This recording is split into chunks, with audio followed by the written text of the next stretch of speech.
मुंबई में corona virus के delta plus variant से पहली मौत का मामला सामने आया है। यहां 63 वर्षीय बुजुर्ग महिला की मौत हो गई, जिन्हें फेफड़ों की बीमारी थी, लेकिन वह फुली वैक्सीनेटेड थी, यानी उन्हें कोविड वैक्सीन की दोनों डोज लग चुकी थी। 63 वर्षीय हाउसवाइफ की जुलाई के आखिर में कोविड से मौत हुई। जीनोम सीक्वेंसिंग की मदद से बुधवार को यह सामने आया कि वह डेल्टा प्लस से संक्रमित है। यह मुंबई में पहला और महाराष्ट्र में डेल्टा प्लस वेरिएंट से मौत का दूसरा मामला है। राज्य में इस वक्त डेल्टा प्लस के 65 केस हैं, जिनमें से 11 केवल मुंबई से हैं। बीएमसी के कार्यकारी स्वास्थ्य अधिकारी डॉक्टर मंगला गुमारे ने बताया कि डेल्टा प्लस वेरिएंट से ग्रस्त पूर्वी उपनगर की 60 वर्ष से अधिक उम्र की एक बुजुर्ग महिला की मौत हो गई है। महिला को था लंग्स इन्फेक्शन। हालांकि अधिकारियों ने कहा कि मौत का कारण जांच का विषय है। उन्होंने बताया कि इस महिला को लंग्स इन्फेक्शन भी था और वह कई महीनों से बेड पर थी। उन्हें वैक्सीन के दोनों डोज भी लग चुके थे। इस मौत के बाद से बीएमसी अब ज्यादा अलर्ट हो गई है। उसने गुरुवार को 5वां सीरो सर्वे भी शुरू कर दिया है। डेल्टा प्लस के लक्षण क्या होते हैं? देखिए, संक्रमित लोगों में ऐसे कोई लक्षण नहीं दिखे जो डेल्टा से अलग तरह के हो। डेल्टा वेरिएंट में पेट दर्द, जी मचलाना, उल्टी, भूख न लगना, सूंघने की क्षमता कम होना, जोड़ों में दर्द जैसी दिक्कतें देखी गई हैं। भारत सरकार का कहना है कि डेल्टा वेरिएंट पर भारत में उपलब्ध कोविशील्ड और कोवैक्सीन दोनों असरदार हैं। हालांकि विदेश में हुई कुछ स्टडी में कहा गया है कि वैक्सीन के इस वेरिएंट के खिलाफ बाकी वेरिएंट की तुलना में कुछ कम एंटीबॉडी बनाती है।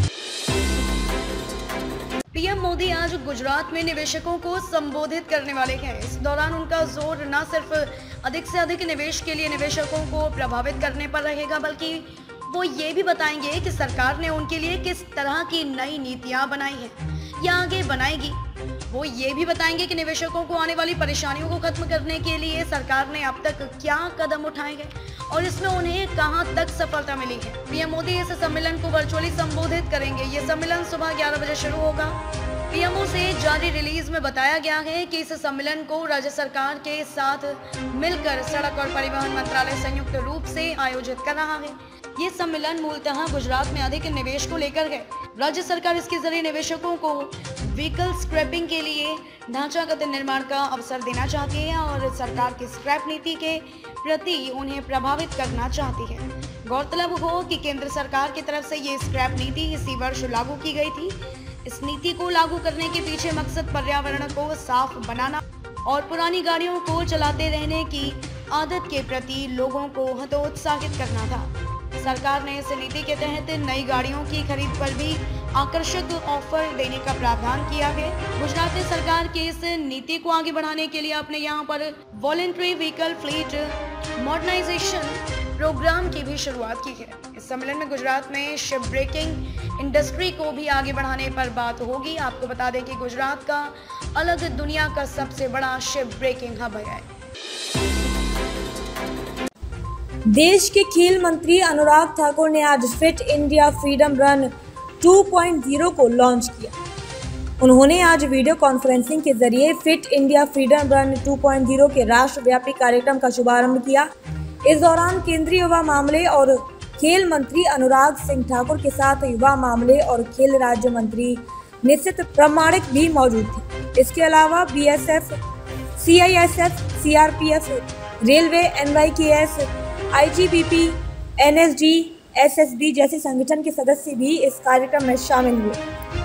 केंद्रीय खेल मंत्री अनुराग ठाकुर ने कहा कि आज़ादी का अमृत महोत्सव का जश्न मनाने के लिए हमने देश भर में fit India freedom run 2.0 launch किया है। इसे आज 75 प्रतिष्ठित स्थानों पर लॉन्च किया गया है। यह अभियान 2 अक्टूबर तक चलेगा।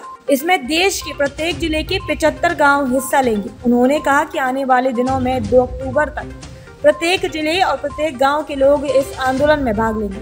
पिछली बार 5 करोड़ लोग हमसे जुड़े थे और इस बार 7.5 करोड़ लोग सीधे हमसे जुड़ेंगे। मुझे उम्मीद है कि जैसे जैसे अभियान आगे बढ़ेगा यह संख्या बढ़ती जाएगी।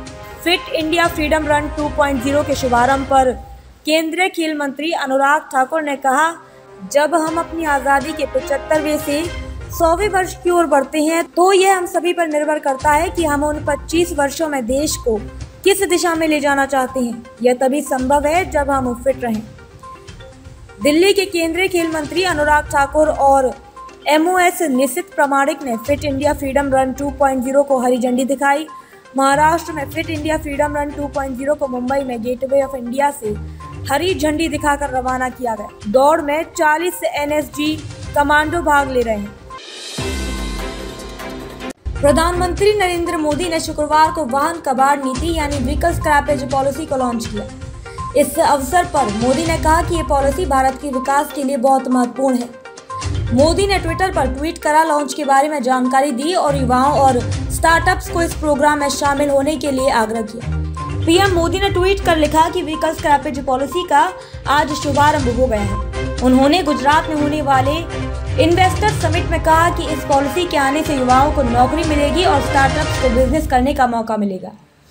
मैं अपने युवाओं और स्टार्टअप से इस कार्यक्रम में शामिल होने का अनुरोध करता हूं। उन्होंने आगे कहा कि व्हीकल स्क्रैपेज पॉलिसी प्रदूषणकारी वाहनों को चरणबद्ध तरीके से समाप्त करने में मदद करेगी।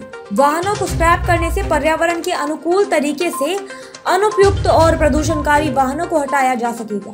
हमारा उद्देश्य एक सर्कुलर इकोनॉमी बनाना है। इससे पहले गुरुवार को केंद्रीय मंत्री नितिन गडकरी ने कहा कि पीएम मोदी गुजरात के गांधीनगर में investor summit for vehicle scrapping infrastructure के दौरान national automobile scrappage policy launch करेंगे।